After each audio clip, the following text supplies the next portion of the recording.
Muito bem, nono ano, vamos então para a nossa quinta aula sobre a República Nova.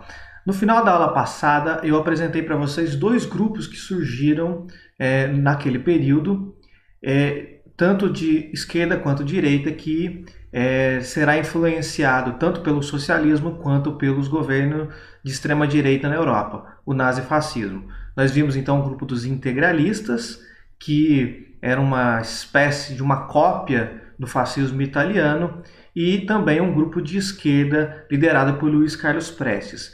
E agora nós vamos ver nesta aula como que foi a relação desses grupos políticos que acabaram de nascer na década de 30 com o governo de Getúlio Vargas. Então vamos lá. Bem, para começar, vai surgir então esses grupos, esses dois grupos, mas um que vai chamar a atenção vai ser o grupo de esquerda, certo? Que vai mostrar que o governo de Vargas se aproximava muito mais de um capitalismo liberal e, por conta disso, entre um socialismo e um modelo capitalista, o Vargas optou em apoiar aquele que também apoiava o modelo capitalista. Então ele vai declarar ilegalidade à Aliança Nacional Libertadora, que era o grupo de esquerda, e vai proibir o seu funcionamento. Com relação aos integralistas, ele vai fazer vista grossa. Ele vai deixar o grupo dos integralistas funcionar normalmente. Então vamos entender isso daqui. O Vargas, uma coisa ele tinha em mente que era muito clara. Ele não queria ter vínculo nenhum com o socialismo. Queria distância do socialismo. E o Vargas, no fundo, depois, com o passar do tempo, nós vamos perceber que ele também nutria uma certa simpatia com os governos nazifascistas. Sobretudo o governo fascista do Mussolini, tá certo? Então ele vai adotar algumas metodologias do fascismo. Por isso, quando surge o grupo dos integralistas, que era um grupo declaradamente fascista, o Mussolini não vai, o Vargas não vai tomar iniciativa nenhuma para reprimir esse tipo de grupo, muito pelo contrário, vai fazer vista grossa e vai deixar eles lá. O que vai chamar a atenção? Bem, se surgiram dois grupos de espectros políticos antagônicos e eles têm a liberdade de atrair as pessoas, enfim, de pregar aquilo que eles acreditavam, o que chama a atenção é o fato de Vargas ter proibido a Aliança Nacional Libertadora. Portanto, ele deixa bem claro qual é o seu posicionamento. Então, o grupo de esquerda vai ser proibido de funcionar. Aí, claro que esse grupo vai reagir. Por que um pode e o outro não pode? E claro que todos os grupos têm seus radicais, e os radicais do partido vão se rebelar contra o governo de Getúlio Vargas. Então vai começar uma espécie de uma revolta. E aí uma revolta que vai ficar conhecida como a Intentona Comunista. Era, segundo algumas fontes apresentam, esse pequeno grupo tentaria dar uma espécie de um golpe, fazer uma revolução comunista. Mas como o grupo era muito pequeno, essa revolta vai ser reprimida em poucas horas pelo governo. Ora, foi uma certa ingenuidade desse grupo. Primeiro que eles eram pequenos, não era um grupo armado, e é só nós lembrarmos que em 1932 o Vargas conseguiu vencer toda uma tropa do estado de São Paulo. Então, um grupo pequeno de pessoas que não tem preparo militar nenhum, não tem armamento nenhum, era claro que ia dar errado. Só que essa intentona comunista vai ganhar uma visibilidade muito grande porque o Vargas vai se aproveitar dela. Então, os comunistas já eram tidos como inimigos naquele momento. Então, quando há um movimento desse tipo, eles vão colocar uma lupa no movimento, vão dar uma importância ainda maior para o movimento, para mostrar para a população o grande perigo que havia de ter os comunistas no país, que tentavam tomar o poder e tudo mais. Então, claro que esse movimento acabou beneficiando o Vargas. E ele vai utilizar a intentona comunista para decretar estado de sítio no país. Então você pega um movimento que é relativamente pequeno, você amplia a importância desse movimento, causa um medo na população, uma preocupação muito grande na população. Aí ele usa esse argumento de que para proteger o Brasil, em nome da defesa nacional, é preciso decretar estado de sítio no país contra os comunistas. O que é esse decreto de estado de sítio? É você suspender temporariamente todos os direitos individuais. Então, Quando você suspende todos os direitos individuais, a polícia pode entrar numa casa sem um mandado judicial, pode efetuar prisões sem mandado judicial, enfim. É uma suspensão das regras que garante as proteções que cada indivíduo possui, tá certo? Então você dá poder completo para o Estado agir e para os agentes do Estado, tá certo? No caso, os militares e assim por diante. Ele vai então fazer isso alegando impedir uma revolução socialista. Tá certo? Então, naquele momento, gente, essa tática de falar do perigo comunista, vocês estão percebendo que ela é bastante antiga. Então, vão usar esse argumento, ele vai funcionar, e por isso que essa tática de colocar um medo na população, de uma revolução comunista e tudo mais, ela é repetida na história do Brasil em diversos momentos. Mas quando nós vamos olhar a fundo essas fontes, os movimentos sempre foram muito pequenos e claro que não tinham força suficiente nenhuma para poder fazer movimentos como este. Este mesmo argumento vai ser usado posteriormente em 1964, inspirado neste aqui do Getúlio Vargas. Por conta da suspensão dos direitos, estado de sítio, em 1937 estava prevista eleições. E como Getúlio Vargas não pretendia deixar o cargo de presidente da República, então ele vai anunciar publicamente, ele viu que a intentona comunista fortaleceu ele e deu esta autonomia, essa liberdade para ele decretar estado de sítio. Ele vai anunciar ao público que ele descobriu a existência de um plano que pretendia implantar no país o socialismo no tipo do modelo russo, através de uma revolução armada e tudo mais. E que este plano ficou denominado de Plano Cohen.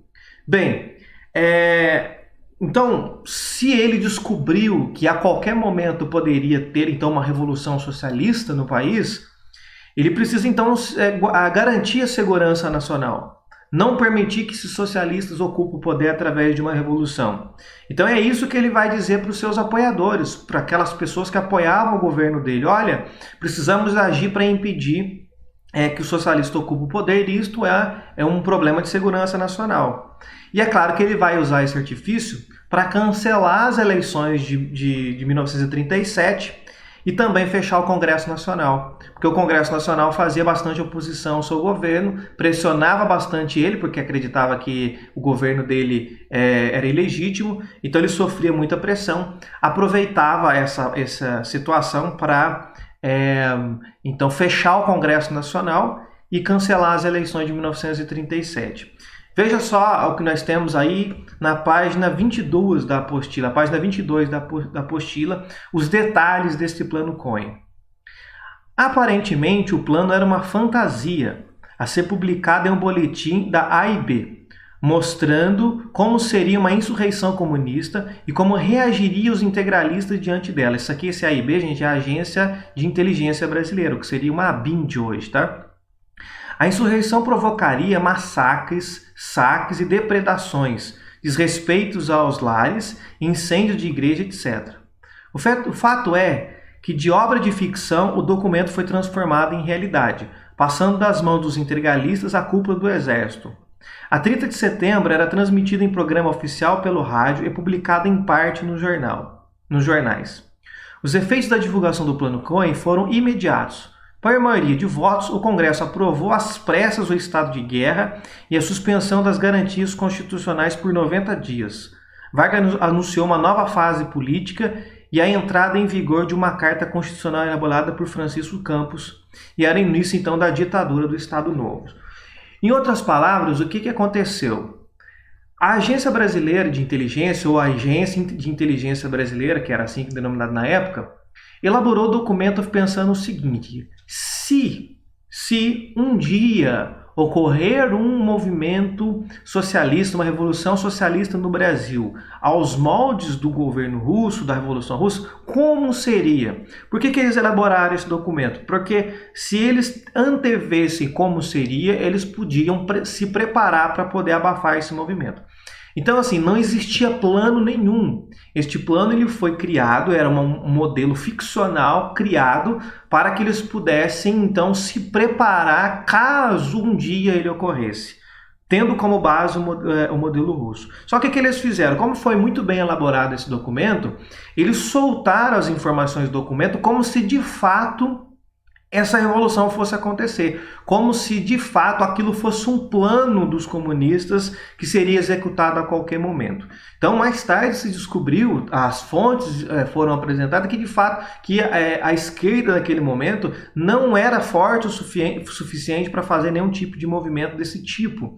Ela não era organizada o suficiente, não era forte o suficiente para fazer tudo isso. Quem elaborou o Plano Cunha, então, de fato, foram membros do governo no exercício de imaginação de como seria o movimento revolucionário de esquerda no Brasil para que eles pudessem se preparar contra ele. Mas soltar as informações como se aquilo fosse de fato um plano verdadeiro que seria colocado em prática em breve.